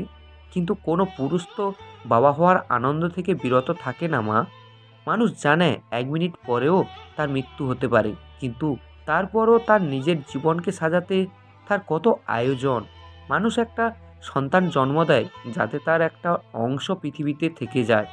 সে যখন মারা যাবে 100 বছর পরে হলেও তার নাতি কিংবা তার নাতি নাতনি তাদের কথা মনে করে কারো কবর জিয়ারত করতে গিয়ে যেন বলে, আল্লাহ আমার পূর্বপুরুষের সব্বার গুনাহ ক্ষমা করে তাদের জান্নাত নসিব করো, যেন জায়নামাজে বসে তাদের জন্য দোয়া করতে পারে। তোমার স্বামীর চাওয়া কিন্তু খারাপ না, এমন তো না মেয়ে বাচ্চা হয়েছে বলে সে বিয়ে করতে চায়। ছেলে বাচ্চার জন্য সে শুধু বাবা হতে চায়। রোজিনা এবার হাউমাউ করে কেঁদে বলে, আমার কি হবে বাবা? আমি তো মেনে নিতে পারবো না, ওনাকে ছেড়ে থাকতেও পারবো না। আমি জানি ডিভোর্স ভালো বুদ্ধি না, কিন্তু এই বাড়িতে তোমার কোনো মূল্য থাকবে না মা। তোমার স্বামী ছাড়া বাকি সব্বার কাছে তুমি বোঝা হবে, অবহেলার পাত্রী হবে। আমরা সেটা কিভাবে মানব মা? আমি চলে এলেই আমার জীবনের কি হবে মেজো বাবা? আমি বাবার বাড়িতে সারা জীবন থাকতে চাই না। তোমায় থাকতে হলেও না, দুনিয়ায় অনেক মা হারা বাচ্চা আছে, তারা একটা মেয়ের আশায় বসে থাকে। মা হারা সন্তানদের বাবারাও তাদের সময় দিতে পারে না, তুমি তাদের মা হতে পারবে না। তুমিও মা ডাক শুনতে পাবে যদি ওদেরকে ভালোবাসো, ওরাও তোমাকে ভালোবাসবে। রোজিনা আর কিছু বলার আগেই রোজিনার বাবা ক্ষিপ্ত দৃষ্টিতে রুমে এসে বলে, মাথা খারাপ তোর? আমার মেয়েকে বাজে বুদ্ধি দিচ্ছিস? আমার মেয়ে বাচ্চাওয়ালা লোকের ঘরে যাবে কেন? কোন আক্কেলে? আমার কি কিছু কম আছে নাকি? দরকার পড়লে আমি গরিব ছেলে ধরে এনে ঘর জামাই করে রাখবো সারা জীবন। ততক্ষণে রোজিনার মা মুখ খুলে নিজের স্বামীকে বলে, অনেক বলেছেন আপনি জীবনে, নিজের হারাম টাকায় সম্পদে পাহাড় গড়েছেন, আমাদেরও পাপের ভাগিদার বানিয়েছেন। আপনি জানতেন না আমাদের মেয়ের জরায়ুতে সমস্যা ছিল, ও যে মা হতে পারবে না আপনি জানতেন না? আপনি তো লোভে পড়ে ওই বড় ঘরের মেয়ে বিয়ে দিলেন, ওদের থেকে এত বড় কথাও লুকোলেন। ওদের পুরো বংশ যে একটা মাত্রই ছেলে ছিল সেটা আপনি জানতেন না? আমাদের মেয়েকে যে ছেলে বিয়ে করুক না কেন, সে কখনোই বাচ্চার বাবা হতে পারবে না। সব পরিবারই একটা বাচ্চা চায়, ওই বাড়িতে অন্য কোনো ছেলেও নেই যে বাচ্চা হবে। ওদের কি দোষ? আপনার মাও তো আমার বিয়ে 3 বছর হওয়ার পরেও বাচ্চা না হওয়ার জন্য আপনাকে বিয়ে করতে বলেছিল। মেয়েটা জন্ম হলো বলে সে যাত্রায় আমার সংসার টিকে রইল। তারপরও একটা ছেলের জন্য আবার আপনার মা আর আপনিও খেপলেন কেন? কারণ ততদিনে আপনার ভাইয়ের বউয়ের ছেলে হয়েছে। নাহিদের জন্মের পর আপনি একটা ছেলের জন্য পাগল হয়ে গেলেন। ভাইয়ের কাছে ছোট হয়ে যাবেন যদি ছেলে না হয়। আপনাদের বংশ রক্ষার জন্য আপনার আরও 2 ভাই ছিল, আপনার ভাইপো ছিল, তাও আপনার ছেলে লাগবেই লাগবে। ভুলে গেছেন সব কিছু? কত মেয়ের সাথে সম্পর্ক জড়িয়েছেন সব ভুলে গেছেন? আর ওদের বাড়িতে তো কোনো বাচ্চাই নেই। একটা মেয়ে বাচ্চা থাকলেও আমরা কিছু একটা বলতে পারতাম। নিজের বেলায় 16 আনা আর অন্যের বেলায় কিছুই না, তাই না? এখন আবার জামাই কিনে এনে সুখী বানাতে চাইছেন মেয়েকে। আপনার ভুল সিদ্ধান্তের জন্য এখন আমার মেয়ে ডিভোর্সির তকমা নিয়ে সমাজে ঘুরে বেড়াবে। ভালো লাগবে? ভালো লাগবে তো আপনার? খুশি হবেন আপনি? আপনার টাকার পাহাড়ের নিচে আপনি থাকেন, আমি আমার ছেলে মেয়েদের নিয়ে অনেক দূরে চলে যাব। এত বছর আগে করা ভুল আর পাপের কথা সবার সামনে বেরিয়ে আসায় নাসিম সাহেব লজ্জায় মাথা নিচু করে ফেললেন। সবচেয়ে বেশি অবাক হয় রোজিনা। সে থমথমে গলায় জিজ্ঞেস করে, মা, তোমরা জানতে আমি কখনো মা হতে পারবো না? রোজিনার মা কোনো কিছু না বলে শুধু কাঁদতে থাকে। রোজিনা হঠাৎ কেমন অপ্রকৃতস্থর মতো করে বিড়বিড় করে কিছু বললে দাঁড়িয়ে বের হয়ে যায় সেখান থেকে। রোজিনার মা ওর পেছনে পেছনে ছুটতে ছুটতে চলে যায়। শাহেদা বেগম আসমানকে বলে, তুমি ওদের বাড়িতে যাও মা, ওকে একটু বুঝাও। আসমানি কি করবে ভেবে পায় না। শাহেদা বেগম বোঝে নতুন বউয়ের এভাবে চাচা শ্বশুর বাড়িতে যাওয়া ঠিক হবে না। তাই সে আসমানিকে বলে, চলো আমিও যাই তোমার সাথে। বিলাপ করতে করতে বলতে থাকে রোজিনা, একটা মেয়ের জীবনে একটা সন্তান ছাড়া আর কি বা আশা থাকে বলো তো? আমি মা হতে পারবো না, তাও বাবা আমার ওই বড়লোক ঘরে বিয়ে করে পাঠালো। আল্লাহ যদি আমাকে একটা মেয়েও দিত। এমন করবেন না আপু, আল্লাহ নিশ্চয়ই আপনার জন্য সামনে ভালো কিছু রেখেছে। আমার আর কি ভালো হবে বলো তো? আমি নিজের সাথে সাথে ওই মানুষটার জীবনও নষ্ট করলাম। আমি যদি জানতাম আমি মা হতে পারবো না, তবে আমি ওই লোককে কোনোদিনও বিয়ে করতাম না। উনি কি আপনাকে ভালোবাসে না? ভালোবাসলে কি সে আপনাকে নিয়ে আলাদা থাকতে পারে না? রোজিনা হাসে, হাসতে হাসতেই বলে, ভালোবাসা, হ্যাঁ অবশ্যই সে আমাকে ভালোবাসে, অনেক ভালোবাসে। না হলে সে এত বছর আমাকে তার ঘরে রাখতো না। বিয়ের 2 বছর পর সে জানতে পেরেছে আমি মা হতে পারবো না। 5 বছর সে আমাকে তার পরিবারের হাত থেকে আগলে রেখেছে। আল্লাহর কাছে শুধু চেয়েছি একটা সন্তান, কিন্তু প্রয়োজনীয়তা ভালোবাসার চেয়ে অনেক বেশি। আমি এতদিন তার প্রতি কত অভিমান আর অভিযোগ পুষে রেখেছিলাম, কিন্তু এখন মনে হচ্ছে সব ভিত্তিহীন। মানুষটা আসলেই ভালো। আমি তো আল্লাহর কাছে চাই যেন যে কোনো কিছুর বিনিময়ে আমাকে আল্লাহ একটা সন্তান দেন। সেও নিশ্চয়ই চায়, হয়তো আল্লাহ তাই করবেন, আমার বিনিময়ে সে একটা সন্তান পাবে। আসমানি উঠে আসে রোজিনার কাছে থেকে। বের হয়ে আসার সময় বলে, খাবারটা খেয়ে নিন আপু। কি হবে এত খাবার খেয়ে? আমার তো আর কিছুই রইল না, না স্বামীর মুখোমুখি হতে পারবো আর না বাবার। আমার দুনিয়ার সব কিছুর থেকেই মায়া উঠে গেছে। আসমানি কেন যেন এই মুহূর্তে ভীষণ হাসি পেল, কিন্তু নিজেকে সংযত করে বলল, আমার চেয়ে বেশি দুঃখ কি আপনার আপু? আপনার এই দুঃখের সময়ে আপনার পাশে আপনার পরিবারের সবাই আছে, কিন্তু আমার মা ভাই বোন চলে গেল। তখন তো প্রথমে শুধু বাবা, আর তারপর বাবা চলে যাওয়ার পর এক চাচা ছিল, কিন্তু সেও বেইমানি করলো। আমার বাবার সব কিছু নিজের ছেলেদের নামে করে নিল, শুধুমাত্র আমি মেয়ে বলে। আপনি আপনার কাছের মানুষদের বুকে মাথা রেখে কাঁদতে পারবেন, কিন্তু আমি কারোর বুকে মাথা রেখে কাঁদতেও পারিনি। আমার জীবন থেকে সবই হারিয়ে গেছিল। ভেবেছিলাম আমিও মারা যাব, জীবনের কোনো অর্থই ছিল না, কিন্তু আমার পেট সচল ছিল। 24 ঘন্টা পুরো হওয়ার আগেই বুঝেছিলাম পেটের খিদে। আসমানি মুচকি হেসে চলে গেল সেখানে থেকে।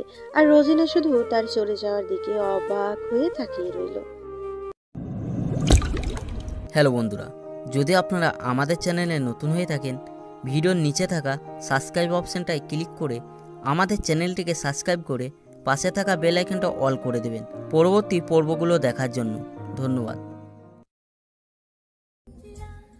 এভাবে জড়িয়ে ধরে আছো যে, আমায় ভালোবেসে ফেলেছো নাকি?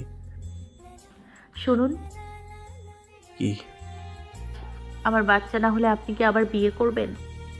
নাহিদ একটু সময় চুপ করে থেকে বলে, তুমি কি রেডি না, নাকি আমি ওর হাজব্যান্ড? আমরা কি এক? একটা বাচ্চা তো সবাই চায়। আমার ভাই আছে, বোন আছে, আমার চাচা তো ভাই বোনও আছে, ওদের বাচ্চা হবে, আমরা ওদেরকে ভালোবাসবো। তাহলে আমাদের বেবি না হলে আপনি আবার অন্য কাউকে বিয়ে করবেন না তো? আমি ডাইনোসরের শেষ বংশধর না যে আমার বাচ্চা লাগবেই। দুপুরে খাবার খেয়েছো? না, আপনার জন্য অপেক্ষা করছিলাম। নাতাশা নাবিল কোথায়? বললো তো কোচিংয়ে গেছে।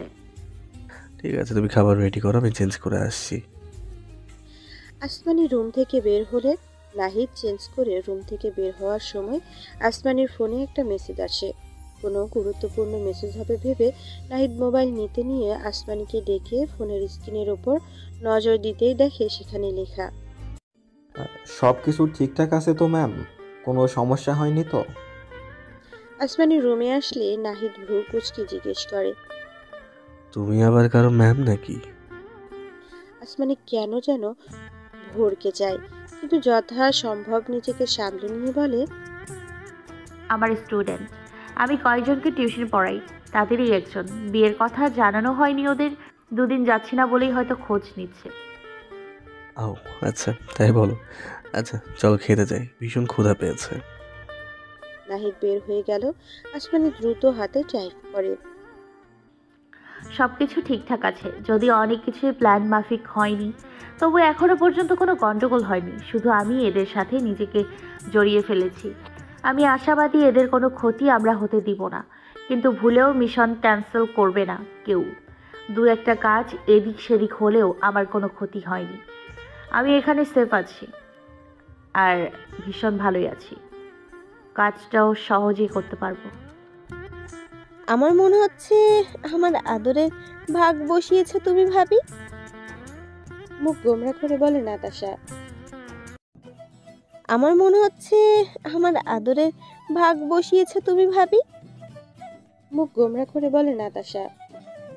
কেন, কি দেখে মনে হচ্ছে তোমার যে আমি তোমার আদরে ভাগ বসিয়েছি? তুমি আসার আগে আমি বাবা আর ভাইয়ের কত বলেছি আর কিছু না হোক টিউবওয়েলের চারপাশে বেড়া দাও, কিন্তু দেয়নি। আর তুমি আসতে না আসতেই নতুন ঘর বানাবে, তাও নাকি ছাদ সহ। এতদিন টাকা নেই আর এখন এত টাকা কোথা থেকে এলো? আসমানি একটা দীর্ঘশ্বাস ফেলে। এই বয়সে মেয়েরা হুট করেই কাউকে ভালোবেসে ফেলে, আবার হুট করেই তার প্রতি প্রীতৃষ্ণা আনতে দ্বিধাবোধ করে না। কাউকে মন দিয়ে ফেললে তার থেকে সহজে মন উঠাতে পারে না, আবার কারো থেকে মন উঠে গেলে সারা জীবনেও তাকে আর মনে জায়গা দিতে পারে না। নাতাশা যে তাকে পছন্দ করে সেটা আসমানি বুঝতে পারে, কিন্তু এই সামান্য কারণে যদি ওর মনে খারাপ প্রভাব পড়ে তবে আসমানিকে সে নিজের প্রতিদ্বন্দ্বী ভাবতেও দুইবার ভাবে না। আসমানি নিজের চুল আঁচড়ে চিরুনি রেখে বলে, তুমি কি খুশি নাও যে তোমাদের বাড়িতে বড় ঘর হচ্ছে? হ্যাঁ আমি খুশি, কিন্তু আমার কথা তো ভাবলো না ওরা কেউ আগে। তুমি আসলে বলেই তো এত আয়োজন সবার। আসলে কিন্তু বিষয়টা এমন না। আসলে বিষয়টা কেমন? এতদিন তোমার ভাইয়ের চাকরি ছিল না, তোমার বাবার টাকায় সংসার চলেছে। তোমার বাবা খুব হিসেবি মানুষ, সেটা তো তুমি জানোই। নিজের চাকরির বেতন থেকে কিছু টাকা সে জমিয়ে রেখেছিল, যদি তোমার ভাই তার অবসর নেয়ার পরেও চাকরি না পায় তবে কোনো বিজনেস শুরু করার জন্য। কিন্তু যেহেতু তোমার ভাই এখন চাকরি পেয়েছে, এখন ভবিষ্যতের খাওয়া পড়ার চিন্তা নেই। তোমার ভাইয়ার টাকায় সংসার চলে যাবে ইনশাল্লাহ। আর তোমার বাবার পেনশনের টাকা তোমার বাবা নিজের কাজে খরচ করতে পারবে। আর আমিও তো আছি, আমি তো টিউশনি করাই, যথেষ্ট ভালোই ইনকাম হয়। আর যদি এর মাঝে একটা চাকরি পেয়ে যাই তাহলে কোনো সমস্যাই থাকার কথা না। কিছু কি বুঝলে? নাতাশা মাথা নাড়ায়, যার অর্থ সে বুঝেছে। আসমানি আবার বলে, সব কিছুই নির্ভর করছিল তোমার ভাইয়ের চাকরির উপর, তাই তোমার বাবার বিজনেসের জন্য রাখা টাকায় ঘর বানাতে পারছেন। নতুন ঘর হলে অনেক ভালো হবে, বলো? হ্যাঁ অনেক ভালো হবে। পানির ট্যাঙ্ক থাকবে, আমার রুমের সাথে অ্যাডজাস্ট বাথরুম থাকবে, আমি ইচ্ছে মতো গোসল করতে পারবো, যত খুশি তত পানি খরচ করতে পারবো। আর থাকবে একটা ছাদ, আমি ছাদে উঠে কত কিছু না করব। ছোটবেলা থেকে একটা ছাদওয়ালা বাড়ি ভীষণ শখ আমার। আমাদের বেশিরভাগ আত্মীয়দের বাসায় ছাদ আছে, শুধু আমাদের নেই। আমাদের একটা ওয়াল করা টিনের বাসা, ভালো লাগে না আর। নাতাশার কথা শুনে আসমানি কেমন উদাস হয়ে যায়। একটা ছাদওয়ালা বাসার স্বপ্ন কি তারও নেই? 24 ঘন্টা পানি থাকবে যেখানে। নিজের অতীতের কথা ভাবলে ভীষণ কষ্ট হয় তার। কেমন ছিল তার জীবন, আর এখন কেমন? সকালে মা খাইয়ে দিলে তবেই ভার্সিটি যেত, সারাক্ষণই পানি থাকতো। গরমের দিনে বাথটাব ভর্তি বরফ কুচি দিত, আর শীতে গিজার গরম পানি। সন্ধ্যায় বন্ধুদের সাথে দামি রেস্টুরেন্টে আড্ডার সাথে গরম গরম কফি। আর ছিল এক ছাদে যেখানে মনের সাথে মনের আনন্দে কথা বলা যেত নিশ্চিন্তে। সেই সব গেল কোথায় সব? আর কি কখনো ফেরত পাবে সেই সব? আসমানি জানে সে পাবে না। তবু যখন খুব করে পেতে ইচ্ছে করে তখন সে চোখ বন্ধ করে থাকতো আর ভাবত, আমি চোখ খুলবো আর দেখবো আমার বোন আবার সব লিপস্টিক নষ্ট করে দিয়েছে।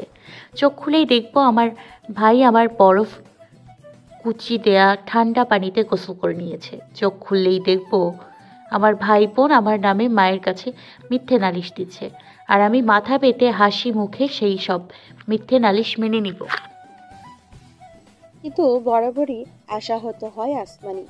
হোস্টেলে থাকাকালীন সময়ে চোখ খুলতেই 5 জন মেয়ের চিল্লাপাল্লা, নোংরা বাথরুম আর বারান্দাবিহীন একটা রুম দেখতে পেত।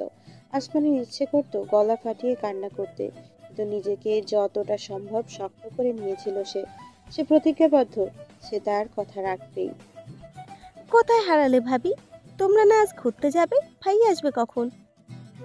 নাতাশার কথা হুঁশ ফিরে আসে আসমানি, ধীরে ধীরে বলে, যাবো তো, তোমার ভাই আসলেই যাব। ওকে, তাহলে তুমিও রেডি হও, আমার আবার কোচিং আছে, যেতে হবে। নাবিলকে বলে দেখি আমাকে সাইকেল করিয়ে দিয়ে আসে নাকি। এই, তুমি নাবিলকে নাম ধরে ডাকো কেন? ও তোমার বড় ভাই না? নাতাশা ঠোঁট উল্টে বলে, বড় ভাই না ছাই, এত সম্মান কই থেকে দেবো ওকে? মাথা মোটা কবে একটা। নাতাশা চলে গেলে আসমি আবার নিজের ভাই বোন এর কথা ভাবতে থাকে। ওরা তাকে আপু বলতো না, বোনটা তো তাও মাঝে মাঝে ডাকতো, কিন্তু ভাইটা মোটেও আপু ডাকতো না, বলতো আসমান। ভাই বোনের কথা ভেবেই পানি চলে আসে আসমানির চোখে। নিজের কাছে আরো একবার প্রতিজ্ঞা করে সে তার প্রতিজ্ঞা রক্ষা করবেই। তোমাকে সুন্দর লাগছে আসমানি, ইচ্ছে করছে না বাইরে যেতে, মন চাইছে এখন বসে বসে তোমাকেই দেখি। বাজে কথা বলবেন না, সবাইকে বলেছেন আমরা বাইরে যাব। এখন যেতে না চাইলে কি ভাববে সবাই? যা ভাবার ভাববে, তাতে আমার কি। এখন আবার কোথায় গিয়েছিলেন? ইট সিমেন্টের দোকানে। কেন? এখন আবার কেন গিয়েছিলেন? কালকেই না কথা বলে আসলেন। বাবা আবার সকালে বললো ছাদের উপরেও নাকি ছোট ছোট দুটো রুম বানাবে, আবার একটু উঁচু করে রেলিং দেবে। হঠাৎ এই সিদ্ধান্ত আবার? বাবা নাকি মনে হচ্ছে খুব তাড়াতাড়ি এই বাড়ির সদস্যের সংখ্যা বেড়ে যাবে, এত আগাম উদ্যোগ। রেলিং না থাকলে তারা পড়ে যাবে না? নাহিদের কথা শুনে আসমানি ভীষণ লজ্জা পায়। কথা ঘুরাতে তাড়াতাড়ি বলে, আপনি বের হন, বাইক বের করেন, দেরি হয়ে যাবে কিন্তু আমাদের। নাহিদ প্রায় আর্তনাদের মতো করে বলে, বাইক? আমি বাইক পাবো কই? আমার তো বাইক নেই। আসমানিও অবাক হয়ে বলে, আপনার বাইক নেই? তাহলে ওই রাতে বাইক কোথা থেকে পেয়েছিলেন? আর হ্যাঁ, সত্যি আমি সেই রাতের পর আপনাদের বাড়িতে কোনো বাইক দেখিনি, আমি খেয়াল করিনি ব্যাপারটা। নাহিদ মাথা নিচু করে বলে, ওটা তোমার বন্ধুর বাইক ছিল আসমানি, আমি এমনিতে একটা কাজের জন্য নিয়েছিলাম। তোমার কি প্রবলেম হবে যদি আমার বাইক না থাকে? আসমানি বেশ স্বাভাবিকভাবেই বলে, কোনো প্রবলেম নেই, তবে হ্যাঁ, আপনার বাইকওয়ালা বন্ধুকে অবশ্যই ধন্যবাদ দেবেন। কেন? আসমানি চোখে কৌতূহলিনী বলে, না হলে আমরা একে অন্যকে পেতাম কই থেকে? আসমানি খোলা চুলে বিলি কেটে নাহিদ বলে, আজকে দিনটা কেমন লেগেছে আসমানি? অনেক ভালো। বাবা মারা যাওয়ার পর এই প্রথম আমি আজ এত আনন্দ করলাম। তোমার বন্ধু বান্ধব নেই তেমন? ছিল, এখন নেই। মানে সবার বিয়ে হয়ে গেছে? না, অনেকের হয়েছে, অনেকের হয়নি, কিন্তু সবাই বদলে গেছে। মানে? আমার বেশিরভাগ বন্ধুরাই রিচ ফ্যামিলির। বাবা মার মৃত্যুর পর তাদের সাথে তাল মিলিয়ে চলার মতো অবস্থা তো আমার ছিল না, যেহেতু সব কিছুই চাচার কবজায় ছিল, আর ওরাও অস্বস্তি বোধ করতো। আমিও আমার অবস্থান বুঝতে পেরেছিলাম, তাই নীরবেই সরে এসেছি। আর মধ্যবিত্ত ঘরে যারা ছিল বেশিরভাগই বিয়ে হয়ে গেছে। মানুষ কিভাবে এতদিনের পুরনো বন্ধুকে ছেড়ে দিতে পারে একা একা? আসমানি খিলখিল করে হাসে। সেই হাসিতে লুকোনো থাকে বুক ভরা কষ্ট আর অভিমান। মেহেদ ভ্রু কুঁচকে জিজ্ঞেস করে, হাসছো কেন? নিজের আপন চাচাই বেইমানি করলো আর বন্ধুরা তো পর। শুনুন, কি? আমি কিন্তু টিউশনে পড়াবো। বেশ, তোমার ইচ্ছে, আমি বাধা দেব না, কিন্তু আগে যেমন প্রায় সারাদিন পড়িয়েছ তেমন পড়িও না।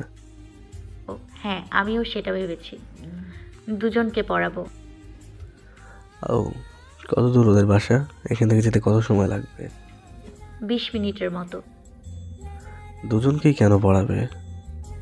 কারণ একজনের থেকে আমি বেশ ভালো বেতন পাই। ওর বাবা পুলিশ তো, আবার ওর মা কম্পিউটারে কি যেন জব করে।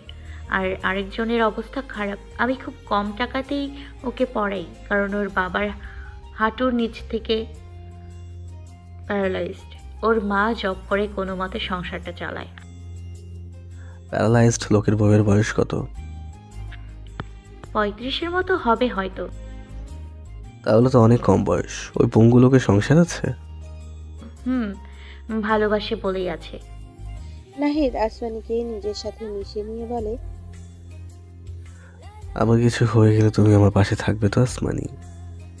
আসমানি হেসে বলে, সারা জীবন থাকবো, কথা দিচ্ছি। নিজের জীবনের বিনিময়ে হলেও আপনাকে আর আপনার পরিবারকে সব বিপদ থেকে রক্ষা করব। কিন্তু আপনি কোনো অন্যায় করলে আপনাকে গুলি করতেও দ্বিধাবোধ করব না। নাহিদের কথা শুনে পিক করে হেসে বলে, এই নরম নরম হাত দিয়ে গুলি করবে কিভাবে সখী আমার? হ্যালো গাইস, ভিডিওটি ভালো লাগলে একটু লাইক করে দিও, আর অবশ্যই কমেন্ট করে জানাও ভিডিওটি তোমাদের কেমন লেগেছে।